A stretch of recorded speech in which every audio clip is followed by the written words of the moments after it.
yang bila pun Sharatchandra Sharma ni fake news ki Manung hunta taram nok sering ngase Manung ki topic se naga pes swai dai stakeholder interest hai baduri naga pes talk se hojik se 31 October da charak na aroi ba tangkak loisan ba yawi phibam di laksan gre hai bani aduga lakpi di hojik stakeholder sing kare sing tanana ku gi phibam du oirak pra aduga hojik se koi ki chief minister N Biren Singh hojik Delhi da satkre aduga masi center ki kari leader sing unaba aduga stakeholder sing ki kari gi interest sing se tahan ning ba ta ba swai gi area sing oigadra hai gi matang am su kanna swai da khana ba leidi aduga lai ba wafam di maru ni stakeholder hai ga di stakeholder sing che kana oigata gi hai ba ma maru ina like hojik se dum Manipur da in one umbrella makha di stakeholder mayam sing ki loina ba ama khakna represent to bo yadori bra hai bi wafam sing kari sing aduga stakeholder gi interest sing se kanai phawba maswai si interest ngakna center na kayam lumna lawga dagi highway wafam de dum wahang amadi oidi maswai matang sita kupna khana janaba tanjani lore lengjin biraba ge singdi aigi ye thang thang phambiri ba se Aribam Robindro Sarma ite Poknapham ne ai tamo Robindro ihana taram noksari tamo Robindro ki oidi lengjin biraba se Jeetendra Ningomba Asst Co-Ordinator COCOMI Coordinating Committee on Manipur's Integrity ni ai oja Jeetendra Taram noksari oja ki oida ai ne yata thang phambiri ne ba se Dr. Arambam Noni, Assistant Professor, Department of Political Science, Dept College of Arts ne ai oja noni su taram nok sari oja noni maroina ngasi gi stakeholders gi interest se main noina hai batai hek hauro pagden loi phobog da stakeholder gi interest ki matang se khara sugaina nene bi tanja du logjage to udu stakeholders gi interest chongjandri gi hai batai ngasi gi maroina Nagaland post asu uba phongbirang mani at the same time Nagaland khoi gi Manipur gi khabar sing kara judum uba phange maroina ngasi gi Imphal Free Press ki ayuk ki khabar dum uba phange madu de are nabi ne phongdoi bo phom sing kari sing sorokna Stadium di laksan ke haibagi wafam sing dune aduga even NSNIM gi leader koi gi muibana hairi si hana layamba nungaina da ba pulo palo bo sing do kok thok na si haibagi kai ni final speech sama pi ba dongna tawba mamim di senge yes 30 past madumang na signing to hidab di khangde tawba do kitang phibam laksan ba hai te koi lon da phibam mam di laksalam ne ado ai du adu dang hap to go ngare adu bok tong to ngare iban samna sak ising thung boda injang da harga phadigom thak to ngai gi area du ora koi area du male janoni swai gi oirei bai tangka timing of moi phongdorok pagi ngarang se are nabi makna hairi nahan gi 31 ki to to yam fruitful ne hai gi opa man phongdoi 31 mak ta phongdok kidrasu ngarang se mini hornbill festival hai tai moi gi swai de phongdok khibne overall kamai obi UNC kai gi thami bo phom sing yes yam pumna yengan kai o phom thamini ꯑꯩꯈꯣꯏꯅ ꯉꯁꯤꯁꯤ newspaper ꯄꯟꯕꯤꯕꯅꯤꯅ ꯉꯁꯤꯒꯤ ꯅ꯭ꯌꯨꯁꯄꯦꯄꯔꯁꯤ ꯑꯩꯅ ꯌꯦꯡꯖꯕꯗ ꯄꯣꯛꯅꯐꯝꯗ ꯑꯗꯩꯗꯤ Imphal free press ꯑꯃꯁꯨꯡ ꯅꯥꯒꯥꯂꯦꯟ ꯇꯨꯗꯦ Nagaland post ꯃꯔꯤꯁꯤꯗꯩꯁꯤꯗ ꯑꯩꯈꯣꯏ ꯌꯥꯝ ꯃꯥꯟꯅꯕ information ꯈꯔ ꯌꯥꯎꯏ ꯍꯧꯖꯤꯛꯀꯤ ꯃꯤꯅꯤ ꯍꯣꯔꯟꯕꯤꯜ ꯍꯧꯗꯣꯛꯄ ꯑꯁꯤꯗ ꯑꯥꯔꯨꯟ ꯔꯕꯤꯁꯤꯅ ꯍꯥꯏꯖꯈꯤꯕꯁꯤ appealing for the reconciliation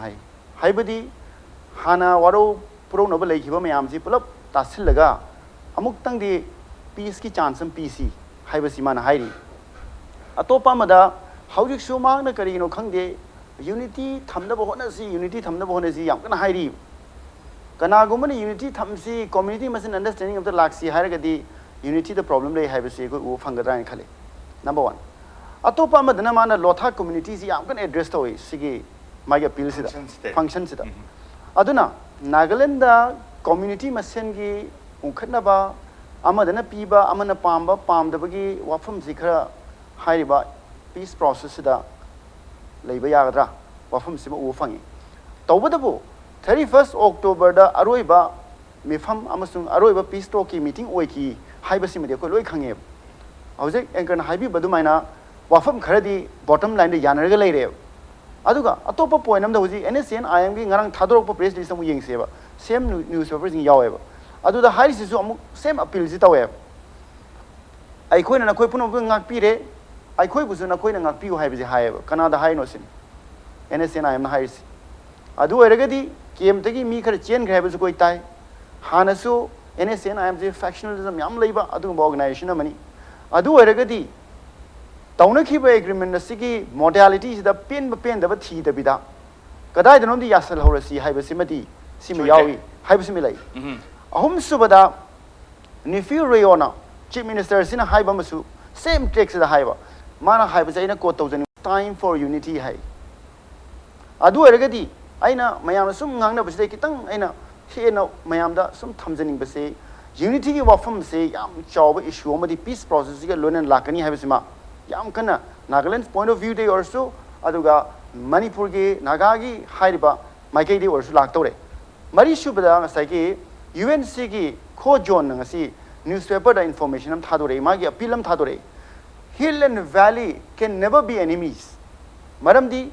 valley cannot survive without hills and hill cannot survive without valley hena mahakna magi statement jira hairi ji karigino adu eragadi peace process sida conclusive oiba wafam amadi positively end tawena nifirio na hairi ngasi gi newspaper sida the peace talk ended in a positive note and haibani haibadi peace process the modality di leire adu wangting nagagi magi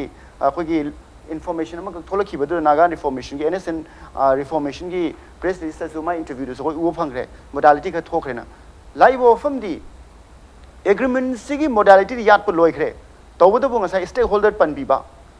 Amasung, stakeholder, Oibasing, Amasung, NSN, I am Aniga government of India, not an NNPG government of India, Yanaki was there. Masideshida, I Kugi Lam Somda, Tanaram than a Tauki was there. Masina, Lamdam Sigi. Political status koda yam satina charang na bathoe adana Manipur di yam sentimental oiba Assam di yam sentimental oiba fome adu si mai lena information amas yawe newspapers da Sonobanta Sonwal gi PM amasung Amit Shah unaki bagi information yawe newspapers da aduna mahan ani pukhatki basi kenoni amana Nagaland gi peace talks da NSN IM gi peace talks da Assam gi interest one bigano ani subada NRL se privatize to bigano haibane adu eri lakchani wafam se peace process laiba dimensions siga masina notice the laiba effects gi yam chawna issue amadi hojik later impacts yam ti later is naga peace talk haiba akoina hai naga peace talk to do peace talk sina disturbs the other states peace haibari sam naga lai ofam se hojik ti Manipur khakta natre Manipur gi chief minister su adum kanna changjali at the same time Assam gi Arunachal Pradesh gi actively hojik ti haiba hore pongna Manipur leading role amadi yam chawna lori maram di Manipur gi historical position su yam distinct oi haijariba aduna Manipur se koi kaina baya de haibase tam da su chingmi kayam khundari sina Muslim gi lamni sina Maitai gi lamni sina Pangan gi lamni na khaidok pa yab area dem ta leita brain khali aya mana loina mix to taminai aduna hari sini Manipur gi valley gi portion si 8% ni hai khundari bi chawran 65% population ne phasiki 8% sida haibadi yamchina variety of communities de khundai aduna jalerong ka kabui ga yuji lai bo fam sing se ko neta na the thamba yagadra cookie UNC amazung asi kaino cookie NP ga mu clarification pinari cookie NP na haibiri maduri government of Indian peace process to mutanda cookie singi sigi interesting si yeng bida yaro tarai lo yawa people mamta di oidi sam nare kanda do masa masa ki sab saba unique history hai tai Nagaland unique history with the baina Manipur su leiba community sing mayam sing lo na masa masa ki sab saba lo na leiba ngak le akhoi na madai do ke hai ni yeng phat ta na chat pai do hai tari yeng am da chat pai do oi do mande ya do mande noni ta seng mo ki som da chat laga di matam khadi lo do male hujiki round mo thambirai mathang round mo lak sake tamo Robindro boroi da report sing kari sing hujik ngarang gi tamo su phongpire phongbudi Poknapham da su phongpiri hai ri sing gi tamo yeng ba kan da charona nahan gi 31 se phibom am di laksan graba wafam wari du oi graba manbai area du oi bi en khan bai bra do aina hangjaring ne tamo matam du yaud abara tamo sign tawnaram dagi stakeholder sing kare sing gi tanar pagi chief minister NPN sing Delhi da paisin gi phase tamo hairam badi natri tawbodabu matang swai stakeholder sing kare sing gi area du lak prasinita 31st ki kanu sidani akhoi gi PIB da home ministry gi statement ama tholapadu kem tawdri kaim tawdri hai bammak tinate smain tawdna wari sanabui kanu si loisandna sign tawna dore khonna dore haiba media da dagi social media da phongri mayam si jupam yaudabani hai gi do duni loisandri haibani loisandri haibani aruga masigi loisandapada stakeholder sing tanagani moina haibadu lumna logani haibagi pot ni haigi budu alo 31st da ahambada koina thajanarambasi numitummakta da sign tawnaga da manbagi pot ama asagi 18 da thokiba RLBgi press statement da within this month akogi final agreement si sign tawnani haibi afum yawgi male aduna 31st tawnagadra haidana थाजनरम रे दु तौदी तौनगे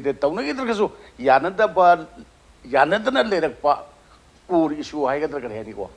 ꯃꯗꯨꯃꯗꯤ ꯌꯥꯅꯈ꯭ꯔꯦ ꯍꯥꯏꯕꯁꯤꯕꯨꯗꯤ ꯌꯥꯝ ꯁꯦꯡꯉꯤ ꯅꯨꯃꯤꯠꯇꯨꯗ ꯋꯥꯔꯤ ꯁꯥꯕꯁꯦ ꯑꯅꯤꯔꯛꯅꯤ ꯇꯥꯡ 30ꯗꯁꯨ ꯁꯥꯕꯅꯤ 19ꯗꯁꯨ ꯁꯥꯕꯅꯤ ꯃꯊꯪ ꯁꯥꯔꯛꯄꯗꯨꯅ 38ꯗꯨꯗꯗꯤ ꯔꯥꯎꯟ ꯑꯅꯤꯔꯛꯅꯦꯕ ꯁꯥꯔꯤꯁꯦ ꯑꯗꯨ ꯁꯥꯔ ꯃꯇꯨꯡꯗ ꯃꯣꯏꯕꯥꯅ ꯃꯥꯒꯤ ꯁ꯭ꯇꯦꯠꯃꯦꯟꯇ ꯃꯌꯥꯝ ꯄꯨꯝꯅꯃꯛꯄꯨ ꯊꯥꯒꯠꯄ ꯐꯣꯡꯗꯣꯛꯄꯒꯤ ꯀꯩꯅꯣꯃ ꯅꯨꯃꯤꯠꯇꯨꯃꯛꯇ ꯊꯣꯛꯄ ꯃꯥꯒꯤ ꯁ꯭ꯇꯦꯠꯃꯦꯟꯇ ꯍꯥꯏꯈ꯭ꯔꯦ ꯑꯗꯒꯤ ꯅꯦꯄꯣꯂꯤꯌꯣꯅ ꯍꯥꯏꯔꯦ ꯉꯁꯤꯒꯤ ꯅꯨꯃꯤꯠ 31 ꯑꯣꯛꯇꯣꯕꯔꯁꯦ ꯑꯩꯈꯣꯏꯒꯤ ꯃꯤꯌꯥꯝꯒꯤ ꯑꯣꯏꯅ ꯌꯥꯝꯅ ꯏꯇꯤꯍꯥꯁꯤक ꯑꯣꯏꯕ ꯅꯨꯃꯤꯠ ꯑꯃꯅꯤ ꯍꯥꯏꯗꯅ ꯃꯥꯅꯁꯨ ꯑꯗꯨꯃꯥꯏꯅ ꯀꯩꯅꯣ ꯁꯤꯡꯊꯥꯈ꯭ꯔꯦ ꯑꯗꯨꯅꯗꯤ ꯃꯕꯥꯅꯤꯒꯤ ꯋꯥꯐꯝꯗꯨ ꯌꯦꯡꯉꯨꯔꯒ ꯌꯥꯅꯗꯕ ꯂꯩꯕ ꯃꯈꯩ ꯌꯥꯅꯈ꯭ꯔꯦ ꯍꯥꯏꯁꯨ ꯌꯥꯝ ꯁꯦꯡꯉꯦ ꯌꯥꯅꯗꯕ ꯌꯥꯅꯈ꯭ꯔꯕꯗꯨ ꯂꯣꯏꯔꯦꯅ ꯁꯥꯔꯁꯨ ꯀꯔꯤ ꯍꯥꯏꯅꯤꯡꯉꯥꯏ ꯂꯩ ꯀꯩꯁꯨ ꯂꯩꯇꯦ ꯌꯥꯅꯗꯅ ꯂꯩꯕ ꯋꯥꯐꯝꯁꯤꯡꯗꯨ ꯌꯥꯅꯔꯦ ꯍꯥꯏꯔꯗꯤ ꯋꯥꯔꯤ ꯁꯥꯕꯒꯤ ꯀꯩꯅꯣꯁꯦ ꯄꯨꯔꯥ ꯀꯝꯄ꯭ꯂꯤꯠ ꯑꯣꯏꯔꯦ ꯍꯥꯏꯕ ꯆꯞ ꯃꯥꯟꯅꯩꯑꯕ ꯋꯥꯔꯤ ꯁꯥꯕꯒꯤ ꯍꯧꯖꯤꯛꯐꯥꯎꯗ ꯑꯗꯨꯒꯤ ꯃꯇꯨꯡꯗ NSNIMꯒ ꯒꯃꯦꯟ ꯑꯣꯐ ꯏꯟꯗꯤꯌꯥꯒ RNBꯒꯤ ꯋꯥꯔꯤ ꯁꯥꯟꯅꯕꯒꯤ ꯂꯩꯇꯒꯤꯁꯦ ꯇꯥꯡ 9 ꯌꯧꯔꯛꯑꯕꯅꯤ 38 ꯃꯇꯨꯡꯗ ꯍꯧꯖꯤꯛꯐꯥꯎꯗ ꯀꯩꯁꯨ ꯁꯥꯟꯅꯗꯦꯕ ꯒ꯭ꯔꯤ ꯇꯥꯒꯠ ꯁꯥꯟꯅꯔꯝꯃꯤꯗꯨ 38 ꯃꯇꯨꯡꯗ loinmak potha le sana dre lo lo shin garbu mani sign ka doi tong dege ai po tu da ngai ra bra na khali le ri se ado masida stakeholder sing tanani hai bama hai gi assam gi chief minister na prime minister unaba home minister unabdu kauraga unabra madu gi sab sab pau ti leite maju stakeholder tanani hai mo ju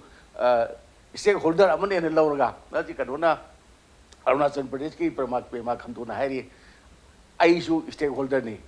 maramdi sigi kano sida ai gi district ahum yawi aduna ai bu su tanabam thoi arina chief minister su stakeholder oe aduna akoi gi chief minister su ngasi chakri si yes kawrak pagira nataga mathanda si mayam gi bhut silaga somda tawriba kholiba mayam gi langtak na bokol pun lei mayam si pau tamna ba adagi mayam gi apam du taksilu na ba chalibra badum di huji pau gi pau de jete aduga su Satlibasi yamna arthaleba potama the oil stakeholder tanane ru tanaba hor ibra haibagi kanobudi so wangmudi adum leiba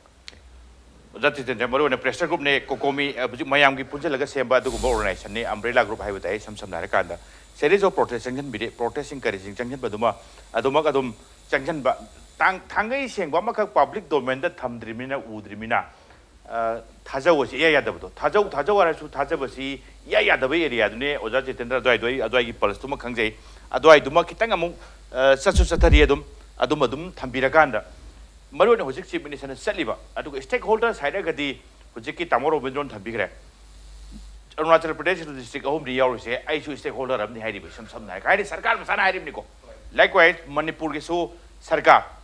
chief minister N Biren Singh लुसिंग बसी stakeholder मा Stakeholder Harapaka civil society organization gi su role lay na thambingbra civil society organization oiragana COCOMI khaktanaga adum represent tobo yadoru ra isam samna kan stakeholder wari sare se haragadi natragana karim kanda sum khara sum mache thugai bse haina bani na stakeholder jati ki stakeholder ga mu invite tor ko abe bimam lebjala kamai obligation Oja Jeetendra request to jupta Oja Jeetendra gi baro maik se yam maru bo pham di oidore bo Oja Jeetendra gi thambirak toy do ain su khangning aying ma su khangning ba area di oidori ba microphone to kitang taba yot pe area ne ba adun oja hojiki wakhal lon do khanbiraga thambiro ai salaw laksage to bu taba yadinge do hangal thamsu yadamina etop tu sachage he halak bo yarak ga adoi laksage sini oja fazal la thambib tai wakhan se oja no ne maroina hojik lai se tasengom mukti area se hebe tai sum yengak pakanda to bugi di 31 ta dum khara makhai de dum PDF se lo khurba jani phongdok podi hojik haure sam dana kan ta Robindro haibiri 31 gap se tang taret tang nipan swai dagi matang chung public function ki kari sing khudong jawa sing kari sing chum loroga matang phongdok podi hauri ada noni swai da karim ka ai khoi chu mi ni na sum phaujari se mi se swaibok sat phai se for example yam live da Guwahati bok sat se ardi bang da khang do ba to bo sengai bok chalu se sengai yoro kan da senapti yok chalasi senapti yoro ka mo mu yok chalya ga tum pu gi bagi area ni ko adumain to udra sum swai se sum phongdok pa hora mina kari longram no kai do ram no kai se khara di mami samba haidi khara sum phongdok pa hora pe area do in ubibra khangta taragadi khangphong phongdogadi karim ka na mi je leidana haidi yam sauning bana daga khanpam phangdo gi area su oi bazala kamai lobige sene bingai kete bisne moina masmai haibe abran khali akhoi gi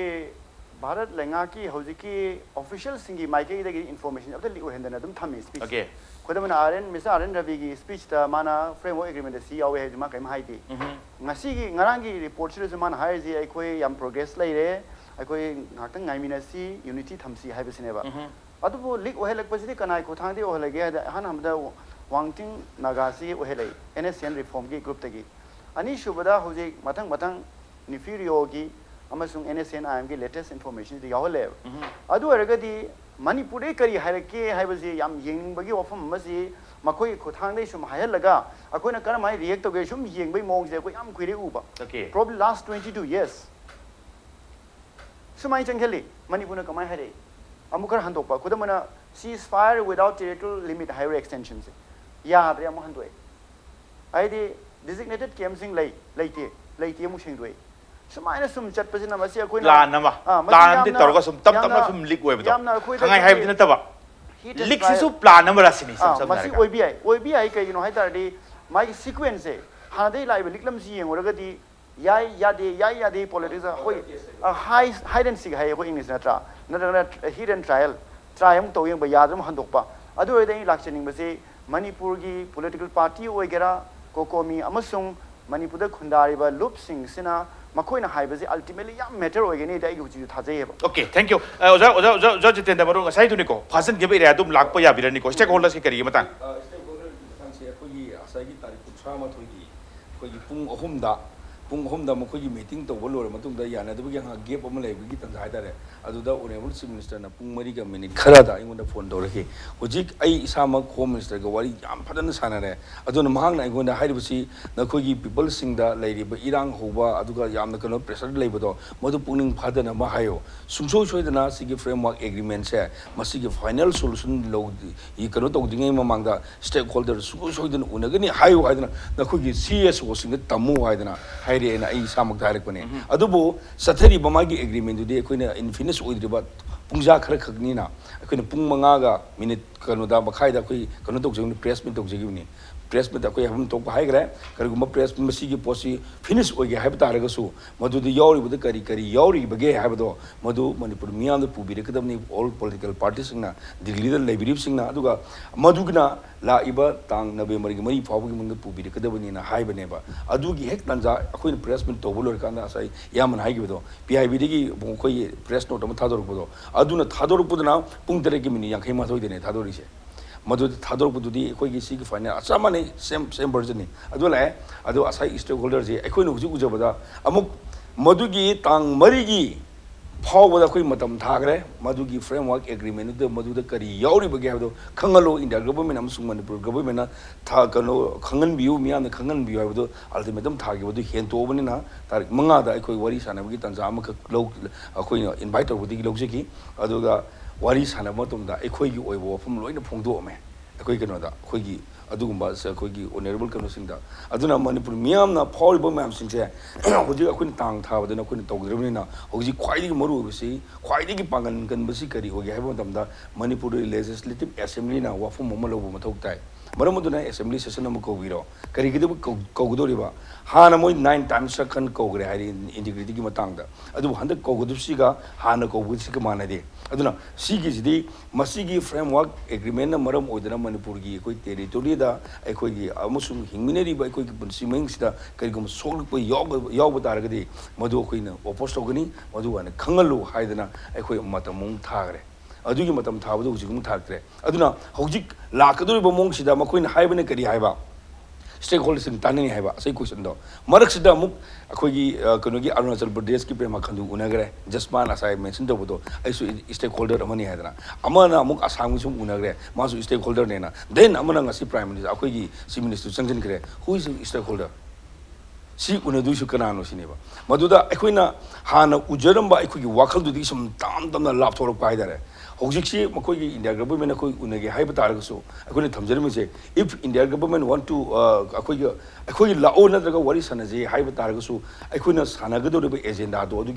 पैरावाइस इबीरकदबनी अदुगा अखोइसु record तौरकदबनी उननिंगिना हाय उनब लाक्पियु हायरकदबनीना अदुबु हायगिबनी अदुगा एजेंडा पिरकदब एजेंडा असिंग अदु इंडिया गवर्नमेंट सुमाइना उनजे हायरे सिगी वाफम द खनगदबनी हायरे खनगदरु वाफम से मणिपुर मियाम द लोइन पुथोगा उथोगा तानरगा मणिपुर मियाम ने पिरकपा वारे पदु पुरगा चटकनी हायना अखोइ हायबत खलर लेजरमने अदुबु हौजिक तौरइबा मोंगसिनदी स्टेक होल्डर रसिकनानो हायबता डिफाइन तौबद खर लुइ हायतारे मखोइना फ्रेमवर्क एग्रीमेंट द इनरिब every word seasonable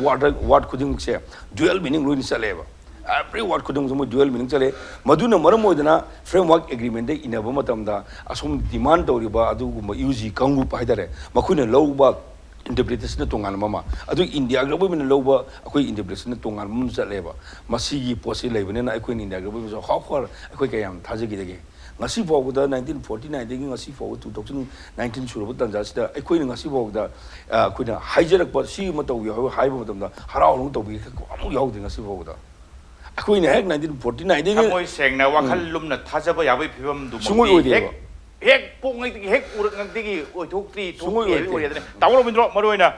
mamang da lokhiba assembly gi floor da resolution mayam lokhiba to hanjan jan de logre tawdu handak kisdi khara amuk खरा मुक कहे तरे दामो यम फाइनल ओबे एरिया am दामिना हंदा की लोगोसे यम मरु पार्ट हमने सीएसओ छाइते तबिरी लोहो निंगबे एरिया दुने दामो स्वाइ सी लोहो निंगबे एरिया सीएसओ द पावर सिंगी दामो फावबम थुएने खनबिब्रा यम मरु ओबे एरिया ने खनबिब्रा एट द सेम टाइम दामो स्टेक होल्डर हाइरागना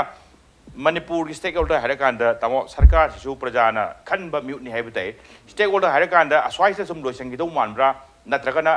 सिग्नल से दामो स्टेक होल्डर हाइरागा सिविल सोसाइटी ऑर्गेनाइजेशन करी सिंगसे यहो लकपा नत्रगा यहो लकतो साबै फिल्म दुने उबिब्रा कमाय उबिगे छिताम स्टेक होल्डर है वाई सी सीजन दरक पुसे आई याम कोई कोई दरी ब्राइ the कंजे Masih Hana लेदम Taram they डेक्सटाइ the दुम यावजर का सोइ जरी अरुवा मसी की मानवा कदोती आई द खंजबद कंसर्न जी ओइ गदाइ खले खंजबद इशू दुगा मरी लेना कंसर्न ओइबा अदगी रिलेटेड ओइबा अदु ओइ रमगद्रा हैना आई ना खजै अदा होजिकी अमबोरसु स्टेक होल्डर हाइबसिदा आईगी वाखलदती यूएनसीसु स्टेक होल्डर ओइफम थोयेन खले बमदी मोय असकोंगे ngसाइगी मोइबा होइगी एनएसएन आइ म पुखलिबो कनगोदो मोय फुल सपोर्ट तौबो काबू ने मोइदी मोइसी फुल सपोर्ट तौरिबनेबा सिसु मोजु कंसर्न मोजु स्टेक होल्डर ने लवे सोमजन लैरिबा सिदा ओपोज तो हाइगद्रा अमा हाइगद्रा लैरिबा मयाम सिसु स्टेक होल्डर ने अना स्टेक होल्डर हाइबदा गसागी मागी स्टेट गवर्नमेंट टू ओइना चीफ मिनिस्टर ना रिप्रेजेंट तौबो गेरा अदे मोगी मिनिस्टर ग्रुप अमन रिप्रेजेंट तौबो गेरा स्टेट गवर्नमेंट टू खतंग लौरगा मोगी वादंग तारगा लोइनी हाइरगदी मधुसु आई अरानबो ओइगद्रा गसागी वाथोक जी हे चाउथोकनबो मरम ओइगद्रा आई सुमाइना थमनिंगी सि मतंग सिमा अदगे मा असेंबली की मतंग सि चुमे मापलक लौरे मापलक लौबसी की मनुंगदा वाहेंगबम निपामसागी मतमदा अनिम लौबनी यान हन लौबसी वाहेंगबम निपामसाई मतमदनी 1997 सि कोगी सीजफायर चटनबा सही दुनी सीजफायर दुना मरम ओरगा ओजारी सांगी गमेदु तुगिबो ओरमबे याय बिथाजबसु लई कोई खबर की मी मोइना अदगे सिगी मतंग द ऑल पार्टी डेलीगेशन चतना प्राइम मिनिस्टर दा कई द तक्सन बसिना रिसांगी गवर्नमेंट दु यान हाले सीजफायर जी चतनर मतुंग दा इरांग से कखलक बसिदा रिसांग न दुसिंगा ऑल पार्टी डेलीगेशन चलगा तवे मोय हालागा प्रेस में चेकन उद तौगी अको ये सजेन थोगी गेस्ट हाउस तौगी आई प्रेस में यावजाव नि नाय निहिं जबदि को मदो को ये ओसा चंद्र मी करी हो यामना कनो तौगी बा मतमनि मोय मैम पुलप याव तौगी अदगे इकोई कोइदना अगस्त तौरे अदुगा अक्टोबर गा था अनि हुंग मनुंगदा तारिसंग सरकार तुरे निपामसा सरकार लाए अना दिसंबर ओइगनी 1997 की यान हाना कोई असेंबली ना सिगी मतंग द वारे लौबसे अदे ओदक बस सही दे सोमु 1988 दे सोमु लवी निपाम साइ कनो से अदगे एसपीएफ गवर्नमेंट अदगे कांग्रेस गवर्नमेंट ओजा इबोबी की गवर्नमेंट ना मंगार गम लौरी ꯄꯨꯟꯁꯤꯜꯂꯀꯥꯟꯗ ꯃꯥꯄꯟꯒꯨꯝꯕ ꯁꯨꯔꯦ ꯑꯗꯒꯤ ꯍꯧꯖꯤꯛ ꯂꯩꯔꯤꯕ BJPꯅ ꯂꯨꯆꯤꯡꯕ ꯒꯃꯦꯟꯁꯤꯒꯤ ꯃꯇꯝꯗ ꯑꯅꯤꯔꯛ ꯑꯃ ꯂꯧꯏ ꯑꯗꯨꯒ ꯄꯨꯟꯅ ꯃꯥꯄꯟ ꯁꯨꯔꯦ ꯑꯗꯨ ꯀꯩꯁꯨ ꯀꯥꯏꯗꯦ ꯃꯥꯄꯜꯗꯒꯤ ꯍꯦꯟꯅ ꯂꯧꯕ ꯌꯥꯗꯦ ꯍꯥꯏꯕꯁꯨ ꯂꯩꯇꯦ ꯀꯨꯜꯂꯛ ꯂꯧꯒꯦꯔꯥ ꯀꯨꯟꯊ꯭ꯔꯥꯛ ꯂꯧꯒꯦꯔꯥ ꯃꯇꯝꯒꯤ ꯂꯥꯛꯏꯕ ꯗꯦꯕꯂꯞꯃꯦꯟꯗꯨꯒ ꯆꯥꯟꯅꯅ ꯂꯧꯕꯗ ꯀꯔꯤꯝ ꯀꯥꯏꯗꯦ ꯅꯥꯒꯥꯂꯦꯟꯒꯤ ꯑꯦꯁꯦꯝꯕ꯭ꯂꯤꯗꯁꯨ ꯂꯧꯏꯗꯅ ꯅꯥꯒꯥ ꯇꯥꯕ ꯂꯝ ꯃꯈꯩ ꯄꯨꯟꯁꯤꯟꯅꯒꯗꯕꯅꯤ ꯍꯥꯏꯕꯁꯤ ꯃꯣꯏꯅ ꯍꯦꯛꯇ ꯋꯥꯔꯦꯞ ꯇꯣꯏꯅ ꯃꯣꯏꯁꯨ ꯑꯗꯨꯝ ꯇꯣꯏꯅ ꯂꯧꯔꯤꯕꯅꯦꯕ ꯁꯣꯝꯗꯅꯁꯨ ꯂꯧꯕ ꯑꯩꯈꯣꯏ ꯁꯣꯝꯗꯅ ꯁꯤꯒꯤ ꯀꯩꯅꯣꯁꯦ ꯃꯅꯤꯄꯨꯔ ꯁꯣꯔ ꯃꯌꯥꯝ ꯂꯧꯕꯅꯦꯕ ꯑꯅꯤꯁꯤꯒꯤ ꯀꯩꯅꯣꯁꯦ ꯑꯗ ꯍꯧꯖꯤꯛꯁꯤ ꯌꯥꯝ ꯂꯨꯕꯒꯤ ꯇꯥꯟꯐꯝ ꯑꯗꯨ ꯂꯣꯏ ꯅꯍꯥꯟꯈꯩꯅꯤ ꯍꯧꯖꯤꯛꯇꯤ ꯍꯦꯛꯇ ꯃꯥꯡꯈꯤꯗ ꯇꯁꯦꯡ ꯇꯥ ꯂꯩꯔꯕꯅꯦꯕ ꯁꯤꯒꯤ ꯄꯣꯠꯁꯦ ꯁꯣꯏ ꯇꯧꯅꯔꯝꯗꯥꯏꯒꯤ ꯄꯣꯠꯁꯦ ꯋꯥꯔꯤ ꯁꯥꯟꯅꯕꯒꯤ ꯊꯕꯛ ꯑꯃ ꯂꯣꯏꯁꯤꯜꯂꯦ ꯍꯥꯏꯔꯦ ꯁꯣꯏ ꯇꯧꯅꯔꯕꯒꯤ ꯃꯇꯝ ꯉꯥꯏꯂꯦꯕ ꯉꯁꯤ ꯍꯌꯦꯡ ꯈꯪꯗ꯭ꯔꯕ ꯕꯨꯡ ꯂꯥꯎ ꯇꯧꯔꯛꯄ ꯌꯥꯔꯤꯕ ꯁꯦ ꯀꯥꯁꯃꯤꯔꯒꯤ ꯑꯗꯨꯃꯥꯏꯅ ꯇꯧꯔꯛꯑꯗꯤ ꯑꯗꯒꯤ ꯐ꯭ꯔꯦꯝꯋꯥꯔꯛ ꯑꯦꯒ꯭ꯔꯤꯃꯦꯟ ꯁꯥꯏꯟ ꯇꯧꯅꯕꯗꯨꯕꯨ ꯂꯥꯎꯊꯣꯛꯄ꯭ꯔꯣ ꯃꯣꯏ ꯍꯥꯟꯅ ꯀꯅꯥꯝ ꯈꯪꯗꯦ ꯕꯪ ꯇꯧꯅꯈꯤꯕꯅꯦꯕ ꯇꯣꯞ ꯁꯦꯀ꯭ꯔꯦꯠꯇ ꯊꯝꯃꯒ ꯄꯣꯠꯁꯦ ꯄꯥꯡꯊꯣꯔꯛꯀꯗꯣꯏꯅꯦꯕ ꯁꯤꯒꯤ ꯑꯦꯒ꯭ꯔꯤꯃꯦꯟ ꯁꯥꯏꯅꯤꯡ ꯁꯦꯔꯤꯃꯅꯤꯁꯤꯁꯨ ꯇꯣꯞ ꯁꯦꯀ꯭ꯔꯦꯠꯇ ꯇꯧꯔꯛꯄ ꯌꯥꯏꯑꯕ ꯀꯅꯥꯝ ꯈꯪꯗꯕꯤꯗ ꯍꯦꯛꯇ ꯃꯣꯏ ꯇꯧꯅꯒꯗꯕ ꯀꯥꯡꯕꯨꯗꯨꯒ ꯄꯥꯎ ꯐꯥꯎꯅꯔꯒ ꯁꯥꯏꯟ ꯇꯧꯅꯔꯦ ꯍꯦꯟꯅ ꯇꯧꯔꯛꯄ ꯌꯥꯏ ꯍꯌꯦꯡ ꯇꯧꯔꯛꯑꯣꯏ ꯍꯥꯏꯅꯤꯡꯉꯥꯏ ꯂꯩꯇꯦ ꯍꯥꯡꯆꯤꯠ ꯇꯧꯔꯛꯑꯣꯏ ꯍꯥꯏꯅꯤꯡꯉꯥꯏ ꯂꯩꯇꯦ ꯉꯁꯥꯏꯒꯤ ꯍꯣꯔꯟꯕꯦꯜ ꯐꯦꯁꯇꯤꯚꯦꯜ ꯍꯧꯗꯣꯛꯄꯗ ꯄ꯭ꯔꯥꯏꯝ ꯃꯤꯅꯤꯁꯇꯔ ꯂꯥꯎꯊꯣꯛꯀꯅꯤ ꯍꯥꯏꯅ ꯑꯗꯒꯤ ꯉꯁꯥꯏꯒꯤ ꯑꯩꯈꯣꯏꯒꯤ ꯋꯥꯡꯇꯤꯟ ꯅꯥꯒꯥꯒꯤꯗ ꯇꯥꯡ 35 ꯍꯥꯏꯅ ꯊꯥꯔꯤꯕꯅꯤ ꯅꯛꯇꯤ ꯌꯥꯝ ꯅꯛꯑꯦ ꯍꯥꯏꯕꯅꯤ 30 ꯋꯥꯔꯤꯗꯣ ꯇꯥꯡꯀꯛ ꯑꯃꯗ ꯂꯣꯏꯕꯒꯤ ꯇꯥꯡꯀꯛꯇꯨꯅꯦ ꯁꯥꯏꯟ ꯇꯧꯗꯧ ꯉꯥꯏꯔꯦ ꯁꯥꯏꯟ ꯇꯧꯗꯧꯁꯦ ꯌꯥꯝ ꯊꯥꯛ ꯌꯥꯜꯂ ꯂꯩꯕꯤꯕ ꯑꯩ ꯅꯣꯅꯤꯗ ꯂꯥꯛꯆꯕꯁꯦ ꯅꯣꯅꯤ ꯑꯩ ꯕ꯭ꯔꯦꯛꯀꯤ ꯃꯇꯨꯡ ꯂꯥꯛꯆꯒꯦ ꯅꯣꯅꯤ ꯕ꯭ꯔꯦꯛꯀꯤ ꯃꯇꯨꯡꯗ ꯏꯝꯄꯦꯛ ꯅ꯭ꯌꯨꯁꯀꯤ ꯃꯅꯨꯡꯗ ꯌꯦꯡꯕꯤꯔꯤꯕ ꯄꯨꯝꯅꯃꯛꯀꯤ ꯃꯐꯝꯗ ꯊꯨꯅ ꯄꯨꯗꯨꯅ ꯂꯥꯛꯆꯒꯦ ꯏꯝꯄꯦꯛ ꯅ꯭ꯌꯨꯁ ꯃꯤꯌꯦꯡ ꯇꯥꯗꯨꯅ ꯂꯩꯕꯤꯌꯨ ꯕ꯭ꯔꯦꯛꯀꯤ ꯃꯇꯨꯡꯗ ꯌꯦꯡꯕꯤꯔꯤꯕ ꯄꯨꯝꯅꯃꯛꯄꯨ ꯑꯃꯨꯛ ꯇꯔꯥꯝꯅ ꯅꯣꯛꯆꯔꯤ ꯑꯣꯖꯥ ꯅꯣꯅꯤ ꯃꯔꯨꯑꯣꯏꯅ 31 ꯐꯥꯎꯗ ꯑꯗꯨꯝ ꯁꯦꯝ ꯁꯥꯕ ꯂꯣꯏꯔꯒ ꯁ꯭ꯇꯥꯔꯠ ꯇꯧꯗꯧꯗꯣ ꯉꯥꯏꯔꯦ ꯑꯗꯨꯅꯤ ꯁꯝꯅ ꯍꯥꯏꯔꯀꯥꯟꯗ ꯉꯁꯥꯏꯒꯤ ꯐ꯭ꯂꯦꯛ ꯑꯣꯐ ꯇꯧꯔꯝꯗꯥꯏꯒꯤ ꯕꯪ ꯑꯩꯅ ꯄꯥꯏꯔꯝꯗꯥꯏꯒꯤ ꯑꯦꯔꯤꯌꯥꯗꯨꯅꯤ ꯑꯦꯔꯤꯌꯥꯗꯨ ꯅꯛꯁꯜꯂꯛꯄꯗꯅ ꯑꯣꯖꯥ ꯅꯣꯅꯤ ꯀꯃꯥꯏꯅ ꯎꯕꯤ ꯁ꯭ꯇꯦꯛ ꯍꯣꯜꯗꯔ ꯍꯥꯏꯔꯒꯅ ꯁ꯭ꯇꯦꯛ ꯍꯣꯜꯗꯔ ꯃꯁꯥ ꯁꯤꯚꯤꯜ ꯁꯣꯁꯥꯏꯇꯤ ꯑꯣꯔꯒꯅꯥꯏꯖꯦꯁꯟ ꯒꯣꯔꯃꯦꯟ ꯁ꯭ꯇꯦꯠꯀꯤ ꯂꯩꯔꯤꯕ ꯒꯣꯔꯃꯦꯟꯁꯤꯡ ꯀꯔꯤꯁꯤꯡ ꯁ꯭ꯋꯥꯏꯁꯤꯡꯁꯦ ꯇꯣꯉꯥꯟ ꯎꯅꯕꯒꯤ ꯑꯦꯔꯤꯌꯥꯗꯨ ꯂꯩꯈꯤꯅꯦꯅ ꯈꯟꯕꯤꯕ꯭ꯔꯥ ꯇꯦꯜꯂꯛꯑꯕꯅꯤना ꯑꯣꯚꯔꯑꯣꯜꯗ ꯄ꯭ꯔꯖꯥꯁꯤꯡꯒꯤ ꯃꯤꯍꯨꯠ ꯑꯁꯤ ꯁꯔꯀꯥꯔꯗꯨ ꯎꯅꯔꯒ ꯌꯥꯔꯦꯅ ꯈꯜꯂꯛꯄꯒꯤ ꯑꯦꯔꯤꯌꯥꯗꯨ ꯑꯣꯏꯗꯣꯔꯤꯕ꯭ꯔꯥ ꯅꯠꯇ꯭ꯔꯒꯅ ꯑꯣꯖꯥ ꯅꯣꯅꯤ ꯁ꯭ꯇꯦꯛ ꯍꯣꯜꯗꯔ ꯎꯅꯕꯒꯤ ꯇꯥꯏꯃꯤꯡꯁꯤꯕꯨ ꯂꯧꯈꯤꯗꯧ ꯖꯥꯠꯂꯥ नत्रगन स्टेक होल्डर तारनमद्रसु याबी फिल्मदुरा इंडिया गवर्नमेंट सुम हाइगिबजे सेंटर नाइगिबजे ओजा नोनी if ngasai aina karim kan lana athan jadragati haib tai karim kan hairisi manipur ki territorial integrity shok dragati shoy hairagadi stake holder tanana ke haiba shok dragati dum tanadrasu yabagi sam khara su phongdu himale oja noni kamai ubi overall akoi hoji hangdiba democracy da di miyam je laini hainai okay haide miyam na sembani da ngakse adu hauze government of india na peace process matang na changchel ai mong sisum akoni yengjabada masida ubase indirectly we haileba masa makshana direct communication so torokte ba adana hoje COCOMI ki akoi ki coordinator thambi ba dumaina expect torame ba haibira kada ko bira kada na wari sar kada formal letter ma tharktana sigi numisira unasi na koi opinion phongdo haibi si inclusive policy torokada khaluiba adu masi assam da su tawdri arunachal da su tawdri manipur da su tawdri ba adu ka hoje chief minister si mathang unang unabada manipur ki chief minister sina ahum subon unabai mong oiram basu yai तबदबु चिंगनबा याबसी Manipur की chief minister खुथांगदगी अमु CSO ma'am सिदा मु indirectly कनो हायलकदरा CC ले अदु तबदबु ngasi ngarang news paper को yengjabada COCOMI log decision si sangai festival boycott toba yana leire ani shubada government ga CSO haide COCOMI ga chamin roi haibam ju haigre adu redi stakeholder ki idea ja amoina complex oi amoina lusaleba haibadi COCOMI gumba na tragana UNC gumba na tragana kabui association sing na tragana mete pangal gi na tragana leriba association ko ki mayam ji loina sigi wari si wakhai na dinga da yahon da ba yaro hebo hum ji hena kankhala kane adu raga di stakeholder ki definition ji am ti chaw masi yaw tragana problem ji di yam chaw thro kani kari na de hauji lai wa ethnic state chamok pai wa pham sina ethnic state haibani sai kanglu ki ba state ne sem gi plan am lai kari gi dam ta suyam na kanglu ki state sem da interest lai no hai de koi khangmangam te तबदु मसिना community मसिन मरता उखटनबा ngang हनबा साउना हनबा अमा थोखद्रा अमसुं थोब्रा हाइबसिदने bye खोना मसि तौबिबा यादे मन stake holder या याउद्रगदि सिगुमा पॉलिसी मा सेमबसिना डेमोक्रेसी वाहन तो मांगनी कॉन्स्टिट्यूशन दा खोना पी खोदा पीबा हकसिंग लोय मांगनी हाइरेसे अइना वाफम मा हंगजनिंग बसिंग साइकी एथनिक स्टेट दा असु यामना इंटरेस्ट लौरिजि करिगिनो हाइबसि मिस्टर मुइबाना खनबि दब्रा नागालैंड की लुचिंग बसिंग खनबि दब्रा अदुगा मणिपुर खुंदामिनेबा चिंगमी इचिनाव सिंह अमदी तमगी इचिनाव सिंह ना कोइसे खनदिसि कइगिनो सिंग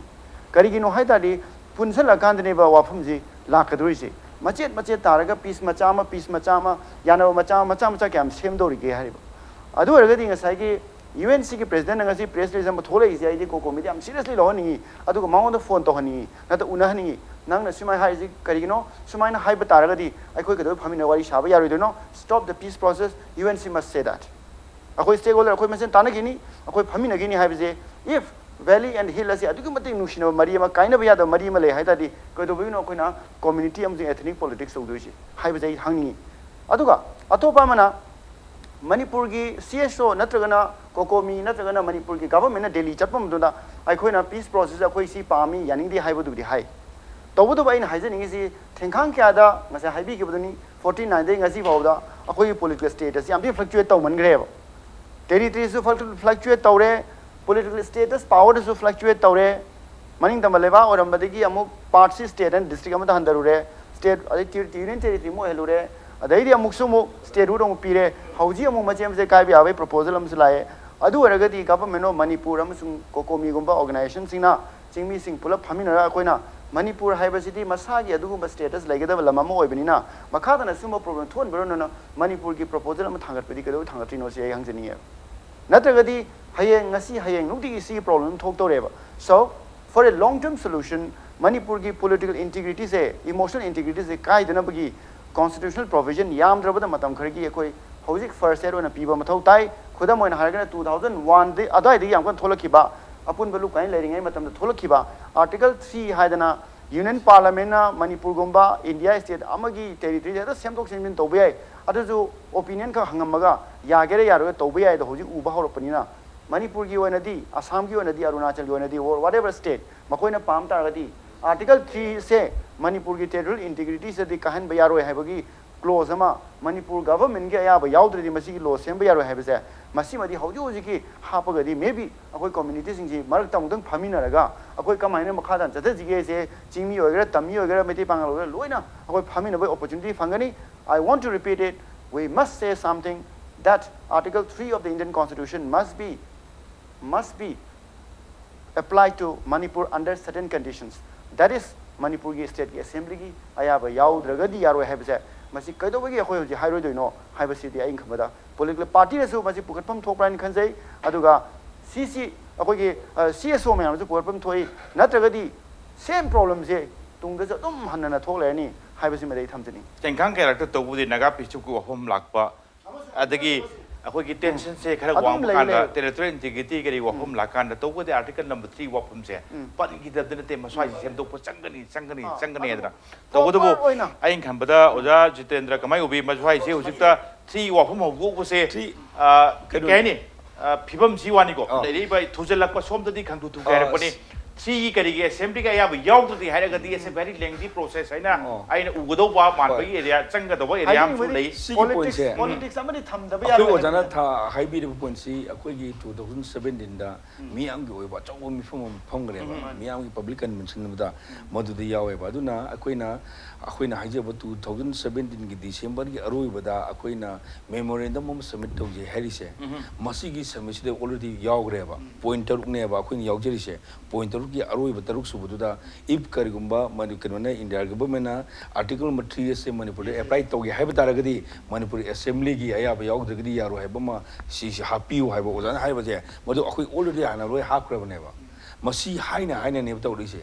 masi haina har ka tawri se aikoina yamna nunga jada ba haitare hoji akoi ozana su panbigi ba akoina hoji oibada ethnic ki line da makoi kari makra tawba ya bai possibility le re ozana sa hangbi ba integrity kai dragadi haiba do masi gi warding si akoina prime minister unaba matam da masamang haire ba prime minister 2017 gi December tang kun gi pan da unaba matam da man hagana aina mayang langsing da election gi aina adu lakpo matam da aina Manipur gi territory territorial integrity haidara kari da mache da makalo haiba potu na koi ningsing da bra ai prime minister ni India gi aina haibo official haibo pot na tragdi ni kem da thaja gano atopa thaja gano atai di rumors ka ni demand to bukamu ne di mayama haira maya du aina loin to godo ni haira ki bane ba magi haira ki bodo prime minister na amana haira ki boje ke hamlo me aduga hoji akoi gi moru ina akoi gi UNC gi kamu sing unaba ya da bra haibo question namra do we have interest le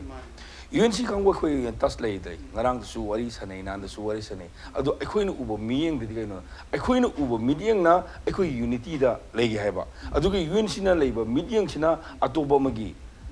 kai haidare sedo oina leiba haidare masi gi difference ne lei rise adu na si gi difference na akhoi na haiba matam da mkhoi akhoi ahumari unar chale akhoi classic hotel do no re akhoi gi si minister am gi mabu no re sina pati chala khoi soda mini time akhoi unar ne ba madu da haine risi leiba akhoi gi si gi kano se noi ama ledam inda government tokro ai khushi lei posi akhoi masil gi marak da sana ga wafum ni hoji na khoi na taliba na khoi na pin de ba na khoi na nungai de ba mam sindo akhoi da hairo aduga madu gi matang da akhoi na tawbanga man kadai no haiba akhoi na pibanga man kadai no what can we take what can you take what can we give na haiba masi gi policy ma puto sina adu haina ba loi grabne ba yamna akhoi yam khona jaba haidare adu da makoi di asai gi sero da leibne haidare si yam very frankly haidare sido leibne na makhoi nu decision lo bangam deba decision lo bangam de sina makoi na yam seng na akhoi uncle mu ba mu unu biyo na haiba uncle mu ba na si gi peace process sangsa ba changjan ba matam da Manipur gi akhoi gi maitai macha sing na masi khangdre ne makoi na 75% makoi na gain oigodu ne akhoi 25% khang gain oigani haina pakal mu ba masa mu makoi da hairi haina akhoi tameba si asijo angak bom neba adubo sigi tanja sida akhoi ne yamna nungai jeta bom khangna asai mamang da akhoi anu jaibe ri akhoi gi political kangu sing sigi makoi gi tosida akhoi manipur gidi wakhan kaina sendeba makoi vote ka ga mogi masa nungai ba adu development gi namada fan lokthau si ka neba masi kana na haida akhoi gi india gi akhoi gi former home secretary oramba JK Pilaije mana isaina Institute for Defense and Study and Analysis da masida man fije ba ipu pugalakte abni adu na de aina je hantana badi am kalle heba masana haige ba akhoi manipur gi problem se ma fajana khange ba manipur gi puari manipur gi history ma loi khange ba adu man haiba we have done a blunder in 2 times man haiba hu JK Pilai masama ne mana si matanda phongdo buna de ime amamang de phongdo ni mana 1947 da akhoi gi stainless steel agreement gi matang mana pale then adu gi matung da sa gi framework economic gi major agreement gi matang gi mana pale aduga hojik akhoi gi sing tam ga ani gi marakta leinari ba divide in the policy gi akhoi gi policy hill administration ga habse masima na haimo tam da masi british na sathar mo policy ni madu loi graba matung da india manipur ning kha tam ro matung da makhoi gi tongan ba leiba ga mo semjadana masana hari ni india na ka election tawdring mama da manipur has already done mana hani yamam hani tawkrabani adu da matum da akhoi gi sing tam ani gi nukseba lenami adubo india na merger agreement has tawkra matum da wi di yoja Jeetendra maruina JK Pilai home secretary ni union home secretary ni maram amagi thabak to na mana hojik thamakhiba retire tar matung da phongdoi wafam sing do kita orsu phawraga ma su thabak kitang upi ramadi taseng budi yam nungai dung jani sam na re ka da madoi wafam sibo oja man thambi wafam do lali haiba na sadaba tawbugi ti haiba ni sam na kanda haidi phongdok pai area si yes manipur ki MLA matri sing salam gani yes karigum kanda khara serious oi dabam thengna kanda adugi reading doloro kanda punamak amta serious oi de punam amta issues khang de haragadi oja noni karim kanda lan basu yor ko ne hijabne oja Jeetendra hijabana aduga yes tawbugi di serious oi bai se ai serious oi loin serious oi ningi ai kapadi loin kapadingi haibi area aduni ai nokka dadi mi nokpa nok tabai sik tongde tawbo tabu kapa kanda wara kanda di kayang waba jano loing wari jalan check tonum ke ream de oja Jeetendra mioi bene loing pawdi ne tamo Robindro hojik phawda le 17 da prime minister masana langjing da su election gi rally gi space ta prime minister oira matung da somu haiba mayam unara kanda prime minister ai na haiba se haiba gi wani ko even hojik su nan gi political party sing kari sing unab chapatili da Chief Minister and Bill Pont to break under C assurance piri stakeholders in carrying final so in any unacademy yamna tangula data base to be no have area Tarobindro Taza base Heidi Panam Haiba Home Minister Taktagi Prime Minister Taktagi I think even a question Sarkar de some Heidi Haibiba see us sing Taza the base Taza the Buggy Madam say Amalang Marina Takana, or every family Taza the Buggy showing oil can be bra, Nataka Yam Taja and Dub do a Rasinida. Masi akhoi greater Nagaland or greater Nagalim gi matang tai tham masi moi ho budi yaw budi mani masi gi demand si yam na maru ba demand akhoi di yam sokring ai ba demand si gi demand si ado akhoi som de ha ba madu yaroi hai bani madu Congress government ki matam dasu mamang da leramba Atal Bihari Vajpayee government ki matam dasu si tauroi haina adum hai Congress ka CPI ge moina punna akoi gi UPA government CPI yauri matam do moi gi kanota common minimum program da yaui masigi porse akoi gi Manipur gi adagi sigi kanu singam khai si state singi ayaba yaudana kaimta hongdong jin tauroi habi kanu si ko na budi CPI na kanu tegi UPA government tegi tokor batung da muk loktok ki maliko adagi Atal Bihari Vajpayee na Kohima da laga miyam gi mifam ma da manu wangang matam da hai ko gi state singi ngam khai hongdong jin tawbasi ma gi government tu gi ayaba yaudagadi center na ngamde hana state ki federal structure state kaya ba yaw daga di akoi center nang ngamde hai kana man mayam gi to matam da yam kan le budi man ni da si kan yam kan na de man to matam da hai gi bani adagi Vajpayee government loi re kanona akoi gi kanogi Narsinga Rao gi kanu akoi gi kanogi Manmohan Singh gi government sahi tara um le ro re atui matung da mu kanu si prime minister kanona uiraga India government si amuk hana hala ini ba aduk India government hala batuk da prime minister sina koi sida waga motam da hairam ni si tawro ya da taw dien khaleng ka muda ana hoji phauda akoi na lawnari se greater Nagaland ki demand do mati totally reject taw re se basi haina dum lobo ya ren khale adu tawi musung akoi na kiningai ori ba section ningai ori bati sina taba akoi ki territorial integrity na taba administrative integrity da or cultural integrity da kari akai pir ko ya bage maduna yin tung ko selaga automatically territorial integrity se kai ya film la ko ya ba adu ba ma ki apprehension na yam wang da leibu ni hujik legi se okay hujiki to di singna tabam di dum ingam ngam da phai tai area se sam sam dai hujik mak pidrasu matam khal leira gai na haina mayam dum haina baduni ngasi mak ki pidrasu ngasi mak ki territorial integrity to sok trasu tung koi matung tara kana sum sokhi ba ya bai film gi area duni ojan ni maroina stakeholder gi se kitang tak charam ge stakeholder gi masang se sum ubi bada matam dang ten bane stakeholder as a whole in kamda state government dum represent ta wido wan bagi area ma nak na ubra sini si akhoi hujik ki tamaro Robindro hai supplement tawjaning bako haidi akhoi gi former prime minister na habiram base leraga di akhoi gi constitution gi mai provision matungina di state da hang base maming tengoi hanggadam ni yawe ba haibde state ka hen ba muju ka hen da bai ja suna te pawang ko pirakani ba paw si da akhoi assembly sina government sina yani muju yani di haibe ja Delhi government in gadabni haibam ta leiti ba adu erga di stakeholders e makun yam line lorum busu ya okay ain gi miyang dagi adubu people si miyang dagi di government of India na stakeholders line is lo lorum moy kai no Manipur danga si area is burning Manipur is burning protest yam thi marang kain thoi nuki gi mi sing labi thoi choidan khang mani masimang da so akhoi gi amatang ai ba akhoi gi lambi haiba tare kai no haidari constitution je ko protect to bidi ba ngasai na puga chagi do 2017 jo haibi ki 2001 jo haibi ki RNW ga unab da su 2015 ga da jo haigi akhoi gi Manipur gi territorial integrity se distinct oi kan view masi ka han biganu akhoi ji thengkhang kan da threat am feel to hai je hai ba han tawdo aina sei da kitang hapse pam je ba se constitution de akhoi je ka protect to bidi se makhoi khanpham thu ena khali aduna akhoi gi only to hom thok ba se akhoi yadi hai ba se pasan hai bam sangi ba assembly resolution lo ba su yam phai maram di madun historic su oini aduga world ki communities in azu moi di kaim hai dabja la hai ba hang adi kamai ton moi masa kaim hai de na jang koi wari chane do adu amuk su moi 2019 da hai gi hai ga di yam thina miyam na su ta ba da makoi di hai ba jani na maram di si thoi problem ja hai na thok puni hai ga di India na su world communities so no mu khum da ba ro ba ani shu da koina aina aroi ba yam kan tham jani gi se ma se hill valley politics oi tu se sima de yam kan hai jani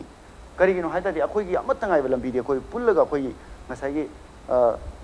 assistant coordinator haibi ba sai gi akhoi se akhoi gi oiba approach ama tawraga ne chingmi tammi gi sigi khaidok koi politics se akhoi tamda leiba mi su sigi chawthok bji tu si singda leiba mi su tamda le mi khudmi je phatta bane u bagi sigi aran ba mi se thado ga tholaga yenga dine akhoi se kai dom yam manaram ngai ngasai shadow ofum pan biam chumme ba shadow gi magi aki ba ama maning da loi leiraga thabok loi tawe community sing se adu gi aki ba sire tholok na bai pangal do community amagi mai apam ba thung gi haidi adu thopung nam bai power community gi leaders you lei tai sing नत्रगदी आई शेडो दुना हारे दु यारोय अदुना दु हारे दु यारोय दी reality yam sengwane ojang sai de wari saba horso ai am tang tanana ki haragadi ani phaminaraga karigumba khara solution poroksin daga final haidi decision am low sai bagi karimta meaningful oide haibri ojaga wari saba horen lurakan da ai am tang tanana ki ojaji tenda haragadi yaro bi sam sam na aduna COCOMI so ojaji tenda so wari saba horaba asbadu am tang hangudradi haragadi wari loibum song khangro ojaji tenda loisalak pose stakeholder sum mise sum lu salakana ojaji tenda sum nungsirak pa ithanda ka pun nungsirak kanda stakeholder de na khoina ho ho chongjari ba mayam gi mamang tharaga changjari ba koi se karim kanda loisalak pada na thairaga thambiramaga pukning yam nungsiboi du oidurub jala na thaga se na thajaba soi soi dandi torokini kain thajabi ba adugi matang de akhoi prime minister uma ko na unabu unadu de khoi kan khandre okay khoi kaim khandre use ke kande akhoi na khali ji ke no da people singi thajaba je mangan ba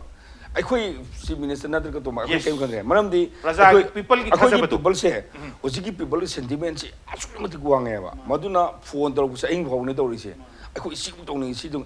kan ma makhal ki khongjam mayam tong ni ngai bisda akhoi ma khoi pung phadari ne uji che si aruba mane ba maduna akhoi na miyam gi ne leiruraga miyam gi control to no bane na mi COCOMI ne na akhoi ni himai chum ne leraga af miyam gi kano si khoi to ngam oidra kain khalak ba akhoi gi na thai ra chakraga moine singa ga sakri ga da message is very clear ngasi thambire ojaji den thambire se yam chengba hom ne madudi COCOMI invite torokpa stakeholder moina civil society organization invite torokpa toroktaba akhoi da madugi kaimta chauthokningai natraga pen daba natraga na waro to kaim lete tawbadabo public ki bihul du khangna thabak tawbiro adoi kandu da phajana khangna tawbiro adoi dra khoi hundok pira thamam beso kai kai te wapom dre tamro Robindro oja Jeetendra aduga oja Noni ngasi impact news chodu lakbiba aduga ngasi manung na che mapung phan byu gi dam teng lo chelak poti kai khom chire ba guest au mapo amukana thagat chari ngasi ki damak sa impact news ki manung na batang solution je ba tanja yarole adu lamdam se thokli ba thok do wa thok kya gi marik cham report ke damak impact news mi yeng ta duna lebyo